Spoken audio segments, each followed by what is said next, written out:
your boy, Captain Codes. What, and your boy Cash here featuring... Is he the third man? He's the third man! The wild card. And this is Talking Like Champions.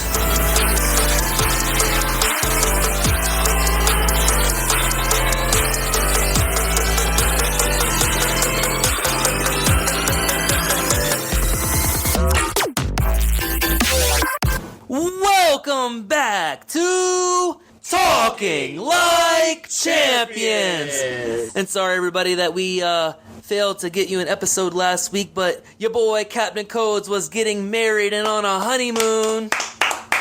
Thank you. Give it up. You know, it wasn't no Bobby Lashley and Lana wedding, but it was on Rusev Day. Rusev Day! Anyways, today we're going to give you a very special edition of Talking Like Champions. We will go ahead and do a review of AEW's Forbidden Door special segment by your boy, Cash. Yes, that's right, and I am here to give you this segment all about AEW Forbidden Door. So we went off and we had ourselves one hell of a night. AEW Forbidden Door was off the charts, let me tell you what. Some of the matches of the evening, like Bryan Danielson and Shingo Takagi, the Owen Hart Tournament first round, and it was an absolute banger of a match. My match of the night for sure. Bryan Danielson went off. Let's talk about MJF and Hechikaro opening up the match and opening up the night, and they had a good one. But then the Learning Tree, the six-man tag match, of course the Learning Tree couldn't do it. And Hook had to use a little bit of Jericho wisdom to beat Jericho. And let's talk about Tetsuya Naito versus Jon Moxley with the IWGP World Heavyweight Championship, in which Naito walked out and new World Champion Zack Sabre Jr. took Orange Cassidy straight to wrestling school, and let me tell you, Orange Cassidy found out that he could hang and he could go with Zack Sabre Jr., and it was a great match. And then the timeless one, Mina Shikara and Mariah May, had the kiss that heard round the world. And then Money, Mercedes Moné, and Stephanie McCurry, winner take all AEW TBS Championship, New Japan Women's Strong Women's Championship. And you already know that it was Banks Money. She did it. I'm sorry, wrong show. That was Mercedes Moné, new champ and still. And one hell of a ladder match it was. You saw Gonosuke Takeshita versus Mark Briscoe versus Jack Barry versus Dante Martin versus Leo Rush versus To Be Determined. Really? Well, the winner was Jack Barry, of course, because the Elite has to be draped in gold. It's time for the main event! In which we saw Swerve Strickland versus Will Ospreay, and what is sure to be rated by Meltzer a 6.5-star match. It was fantastic. Swerve Strickland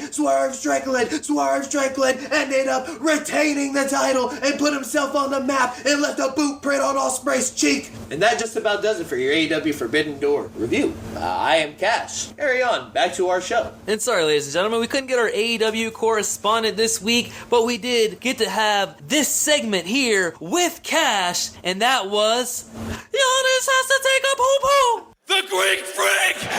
Giannis Antetokounmpo! He did that in an amazing 1 minute and 45 seconds, folks. Although we did miss a match on that review. We missed a 6-man tag between the Acclaimed versus the Young Bucks and Okada. He did miss that, and that's okay, but you know who won. So let's move on to the special edition portion of Talking Like Champions. And with that being said, you know that this coming Friday, the new episode 4 will be up, and it will be the Money in the Bank preview. Money. So with that being said, you know, we just have to circle back, and we just have to take you down memory lane here today for this very special edition of Talking Like Champions. So where, I don't know about you guys, but I'm very excited for this one. Let's go ahead and do something that we haven't done on this show yet, and that's we've talked about our favorite superstars. Let's talk about our favorite match, and I'm talking about the ladder match. What is your favorite match? Your favorite ladder match, of all time, Wildcard?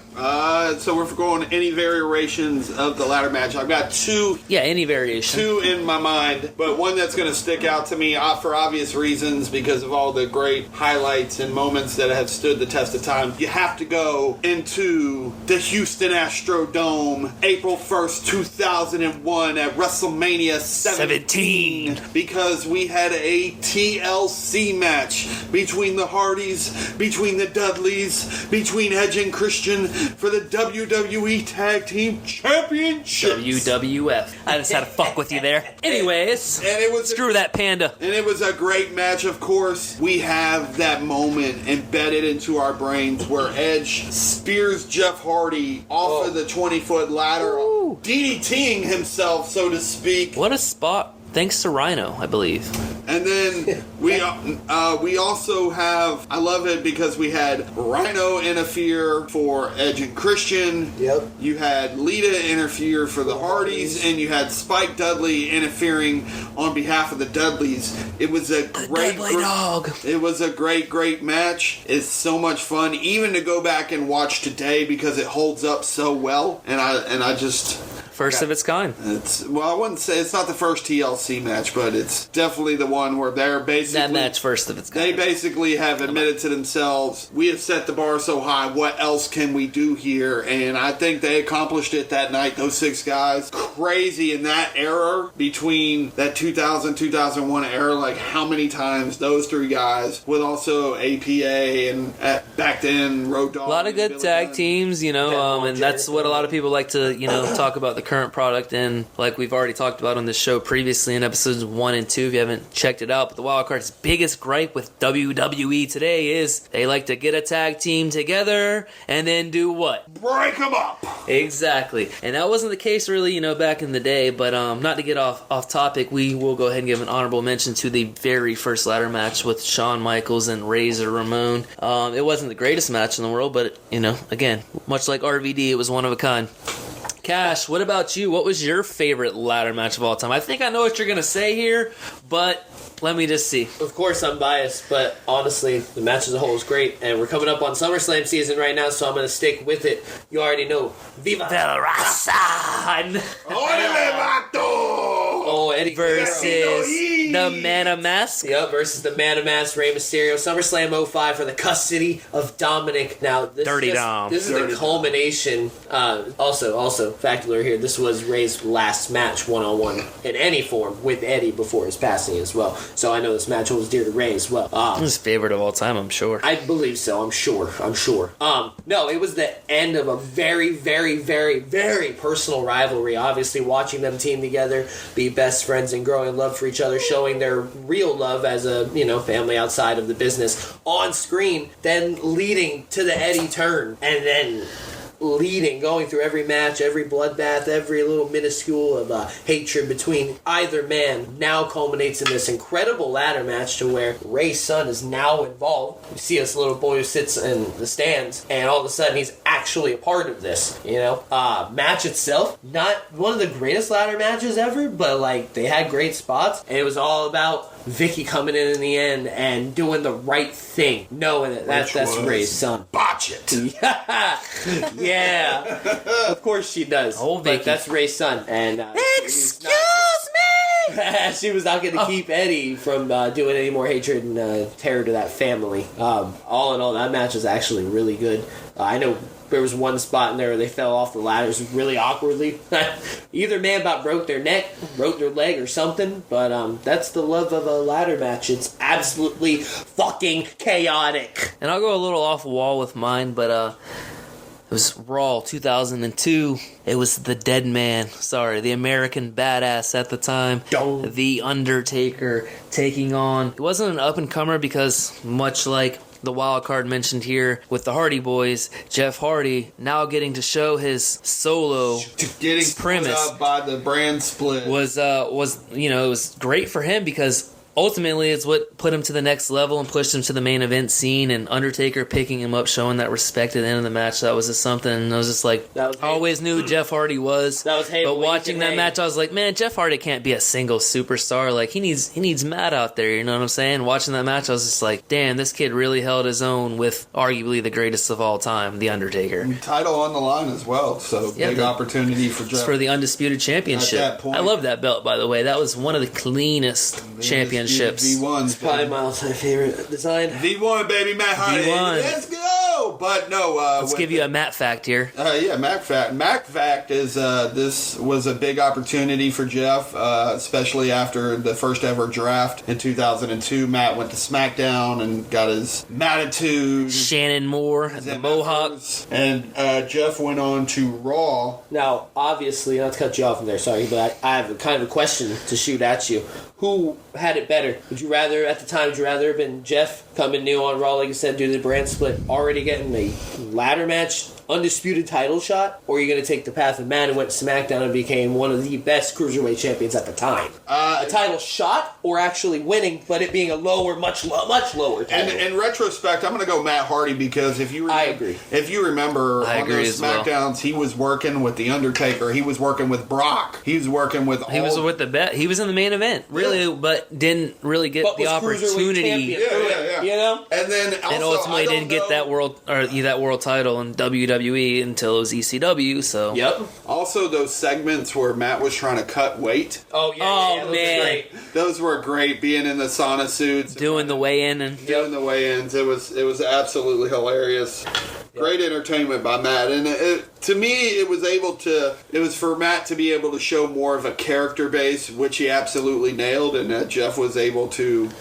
As And long even as to he this day. able to stay out of his own way, he was able to really flourish there on Monday Night Raw. Yeah. those are all three really good ladder matches. And if you don't remember or you haven't checked them out yet, I would highly recommend going back and finding each and every one of those matches that we mentioned and giving them a peep and letting us know what you think about our choices, and maybe dropping down in the comments below your favorite ladder match of all time.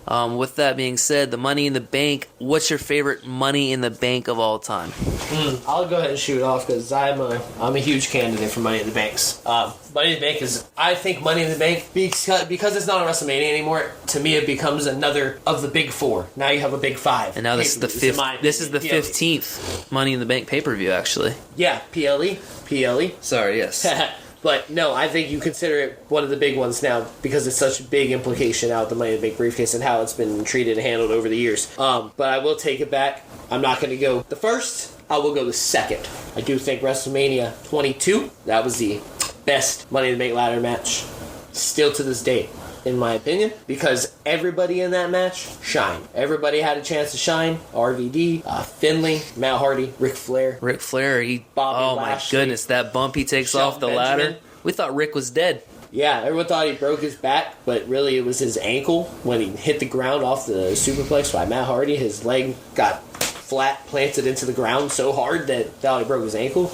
And he still came back out, went off, woo, and climbed to the top, and then ate a fucking Rick. shillelagh to hell from Finlay and put him down. But Nobody does it like Rick. I think everybody actually really, I think they treated Money in the Banks better back in the day. Everyone got to showcase Because it was themselves it was little at bit more. Mania. Yes, and then when they moved it to its own pay-per-view in the earlier years, I wasn't my favorite at first. I was It was kinda like, that's cool. Two matches, I was like, all right, 2 briefcases. I'm happy about that, but I didn't like it at first. It's cool because it does give 12. Well, at the time when you did do the Only red, 6 apiece. you did a red and a blue briefcase like we and used then to they moved do. up to 8 people on each side of one. Yeah, point stuff, you and know. that was cool. It That people gave a lot of chances. people to shine. But I feel like in those earlier years, it didn't.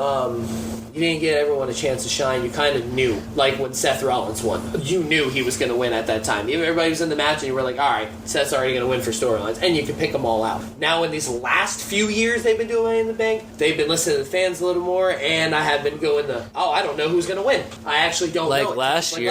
Last year. I was just going to say, Priest. I did not have him on my card as winning, and if I did, he was like my third person. So, dating back to where I was, WrestleMania 22, I do think that was the best match just because of all those factors right there. I think everybody got to showcase a little bit. They said Bobby Lashley was Army, not Air Force, as Taz would say, scared to climb the ladder, so he was so reluctant that entire match. And then finally he hit a big power move, the Dominator, and he finally got his big moment, and then, that was it for him, but he showcased himself.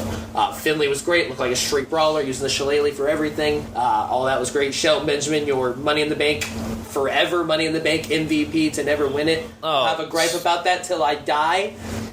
Should have won a world championship. Should have been a Money in the Bank champion. Yeah. I mean, Matt Hardy, he was really coming into his own, kind of as Chuck said earlier. He was really coming into his own on his singles run through the 06 years, 07 years right there. It was tag titles and U.S. title runs, everything MVP coming up after this. So that was kind of the start for him, and he was doing really well. Could have looked like he would have won. RVD, though. I love me some RVD, boys. If you gave me a list of the top 10, then he was RVD the first, in my personal top and then he 10. was the first to customize the briefcase, which was First also one to cool. customize the briefcase, made it special, and then obviously brought back ECW. So, I mean, I think if you tie in everything, for me personally, WrestleMania 22, the Money in the Bank ladder match. I personally, absolutely fun. my favorite is Punk winning for the first time, just because seeing Punk on ECW, I was like, man, this guy's kind of cool, straight edge. Okay, and- 24 in Orlando. yes, 24. Punk. It was good to see this guy go to the next level, and I was Now- like, they're not going to push this man to the main event. Like watching him in ECW, I wouldn't have thought, because back then there was no dirt sheets to read. There was no internet access like there is today to know, hey, this guy's really sliding in the independents. Like, so I really didn't know a whole lot about old CM Punk back in the day, but I seen him, I was like, hey, this guy's kind of cool when he did the shit with the hands in the middle of the ring, warming up. I was like, this dude's a little badass, and then he won, and then, goes on and becomes one of the best of all time. Now, you were there, weren't you, Chuck? I was there. Mr. Wildcard. Yes. So I what's was. your favorite Money in the Bank of all time? I would was- say that because you're there personally, I but was there. I vividly remember that it was starting to drizzle during the middle of that match. Was it really? It really was. I do remember it was kind of gray. I remember they opened the night and everything. Okay. It definitely did clear up. It was a little drizzling. which but, is unsafe for a ladder match. it was underneath that big It target. was under that Still. chart, which is one of the that was the first time we've seen it. Yeah, for the outdoors. Yeah. I'm gonna say WrestleMania 21. I know how you said how great the Money in the Bank ladder matches in 2006. I'm very old school. I don't think Money in the Bank should have a PLE. I think especially now that WrestleMania is 2 nights, it's a perfect opportunity to put. But if you continue to do, not to cut you off, sorry, but if you continue to do something like we did last year with this big tag team ladder match, Then does it make it okay? Then it's okay. Yeah. It's okay like that because now you're getting Fill the void. so many people. But I agree, there should absolutely 100% be a ladder match on WrestleMania every single year. Yes. So especially now that it's 2 nights, you could have a men's one night, women's one night. Absolutely. It adds more prestige to it because it's at WrestleMania versus. Yeah, and winning that, you get a WrestleMania moment, and you win Money in the Bank, Bank. and Yeah, that's right, something that a lot of guys don't ever get the opportunity to do. You're going to have the most eyeballs on that product on WrestleMania than you would. And especially building a new star on that Build- night. That's a great opportunity for them to get that done. And so that first one laid the blueprint because we had no idea what this was going to be. We knew it was going to be a multi-man ladder match, but we didn't know eventually how the whole Money in the Bank situation, how it would pan out. We initially thought it was going to be like, hey, I'm challenging you. I've become the new number one contender. I'm challenging you at the pay-per-view at the time, pay-per-view. And then Edge cashes Yeah, in, and then you're it like, became "Whoa." an instant. You literally learn it's a call your shot. And I remember because, I was a kid, I wasn't fortunate enough to get every pay-per-view, when they were pay-per-views at the time. My parents, $50 was steep for a kid to watch wrestling and, and not working or providing anything. So I actually did miss that pay-per-view, and I remember I used to go on WWE.com the minute that the any show ended, and I would see that John Cena got cashed in on because Vince McMahon said, "Oh wait, there's one more match." I'm like, "What the hell? How did John Cena lose the title?" And for Edge to do that, to really make it as the ultimate opportunist, Yeah. that was really laid right into his platform and laid the foundation for that ultimate opportunist character. I'll too. shoot one more little question here at us here as Mr. Cap has a pee-pee problem. He has to go take a pee real quick. So we'll shoot a little question while he's gone. How about this? Since we're on the Money in the Bank topic, and we are coming up to Money in the Bank here, just a short few days actually. Who is not the best cash in? Who's the best person to win said briefcase? Who do you think it's done the most for? So many guys have won. That's Someone on the low side, so like the lower end, the opposite of my answer would be somebody like Kane. Like, he didn't ever need to win that. but it was cool for him and he got one more title. Yeah, so But who did it the most where it was like, yes, this is gold, you needed to win this? I don't know if I'm just biased on this one, but Sorry, boys, that damn water. I don't know if I'm biased for this because I was actually there in the building for this cash in, and I feel very lucky to have seen it. Is when Sheamus cashed in Well, his Money in the Bank. what was the question? The greatest cash in? Who did it do most for? Who did it do most for? What guy won? Did the most Oh, I was for? gonna say greatest cash in. We already know, and We I'm know just that. biased. I think everybody can agree to that. But who did it do the most for? The guy who won. Who did it the most for? Well, Like I'd I love said, to the say it was opposite for. answer would have I would been love to Kane. say it'd be Dolph Ziggler because of the pop that he received. It was other than Seth the best, but really did it do him anything because Exactly. he There had the you go. That's championship what for I'm how asking. long? Yeah. So, and then you could say what Swagger? Yeah, he had same the thing. he had the title. Shows up on It was a SmackDown, decent wins, little and run. It's like holy shit, and then He held the briefcase at the time. Yeah. The shortest amount of time. You think it's Sheamus? You said on Roman. Yeah, no, Sheamus, when they had the Who suited tournament into the because most Seth for. got injured. Yep. So they had the tournament at Survivor Series. I mean, And for me, it was because Sheamus was kind of like treading water in the mid card at that point. So like he could be on the verge of release. yeah. So for him to Okay, win that yeah. title and then at the time align himself with that authority figure, I thought it was great and rejuvenized Sheamus's career. Yeah, because before that was that him and Del Rio and Rusev, or was that after? I can't remember. yeah, true that. Yeah. What were they called? Who's that? Having a moment. It was Barrett, Rusev, Oh, Del Rio. Nations or It was Barrett's last Yeah, run with the something like- company. I don't know. something of Nations. It'll come And then back they to all us in a got little squashed on Mania. bit. Yeah. And yeah, that was League of Nations. that was the end of them. Look, so I'm gonna go with Daniel Bryan. That was, I believe, someone will have to quote me later. It's either the first or second year that the Money in the Bank was on its own. Joe Bryan won the SmackDown briefcase. I think that sparked it for him there. I think they believed in him after that because he won the Money in the Bank. He was able to cash in and win the World Yeah, because remember title. he was fired. Or Yeah, he he wasn't quit. really nothing. And then he got brought Came back, back. for the Nexus match and everything. But then he went on a solo run, like you said. So I think him winning that briefcase sparked the main event push, or sparked that he could do it. And you could argue that same thing for CM Punk, who it boasted into the main event as well, because, well, really, RIP to Ben Wall, but that's really what CM Punk got pushed into the main event, because remember, he stepped up and he fought John Morrison Yeah. on the pay-per-view for the main event. So you could say it did the most for Punk. You could argue, like you said, that as well. And I could also make an argument that it did the most for Seth, because it Yeah, I mean, I was going to say, I feel like it elevated him to the Same next way. level. Yeah. Doing that cash, then he becomes the first That's what I time said ever before you winning the came out. I championship. went with Like, the opposite. I said somebody like Kane. He won it. And yeah, he did win the He world cashed title, in but that then night on was- Rey That was Mysterio. it. Did he need it? Like, no, but he did do it. It was cool. It did He give him didn't and his need brother it, one more story. but he deserved it for his work ethic over the Yep. years, which brings us to a good point about when our buddy that we wrestle with, our current HW World Champion, the Landlord, when he was talking about Kane, arguably top 10.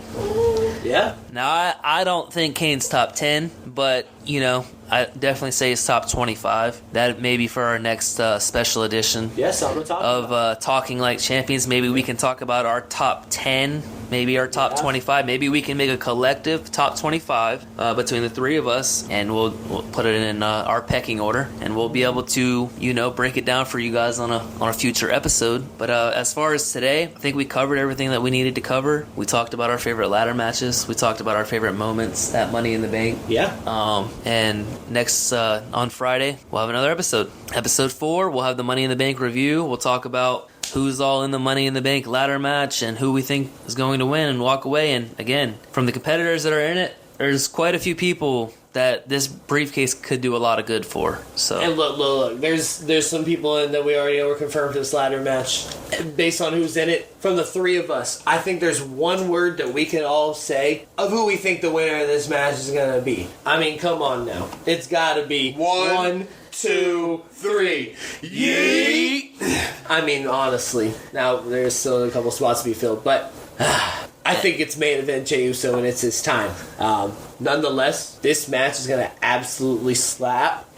You know, hey, screw it. Let's throw a little bit of breaking news before we end the show out here. Old Wildcard pulls out his phone. Here's our social media segment of the night. Wildcard pulls out his phone. Quick rumor for you, and now confirmed that Julius and Brutus Creed have been announced for Bloodsport. Josh Barnett's Bloodsport on July 28th in Brooklyn. That is amazing. I love the Triple H regime. I love that these boys get to branch out a little bit and do this. And, you know, I'm sure there's something in these clauses And like, hey, you can't get hurt. You better be careful. But at the same time, it's like, this is good for... This is best. And not only that, what was it? No Quarter Catch Crew was just over there, the TNA tapings. Yeah. So they should be popping up very soon. probably this Thursday night or the following Thursday. They should be popping up on TNA, and that's just good for the Yeah, business. for our viewers, guys, please pay attention to TNA. They're cooking. And we have nothing against AEW. Sorry, we kind of did a short AEW breakdown. We do love AEW, and I want to say this, that I absolutely enjoyed the main event match between Will Ospreay and Swerve. Swerve hitting the hidden blade to the front of Ospreay. I thought he killed him. Oh, yeah. Then he left the imprint on his face from the house Did call. you see that? My goodness. I did. You see He the had the sheet? Nike print on his chin. Dude, it was gross. Right as cheek. That match was good, and then, you know, like I We're said, waiting for our AEW correspondent to do a real AEW segment for you guys, so that's why we threw one in today on you quick. But I hope you guys enjoyed it. and when he gets here, you'll know, because everybody gets checked. Yeah. Thank you, everybody, for listening to this special edition of Talking Like Champions. We hope to see you next week, we hope to see you Friday for episode 4. Please like, follow, subscribe on all social platforms. We love you. Cause Goodbye. See ya. You did.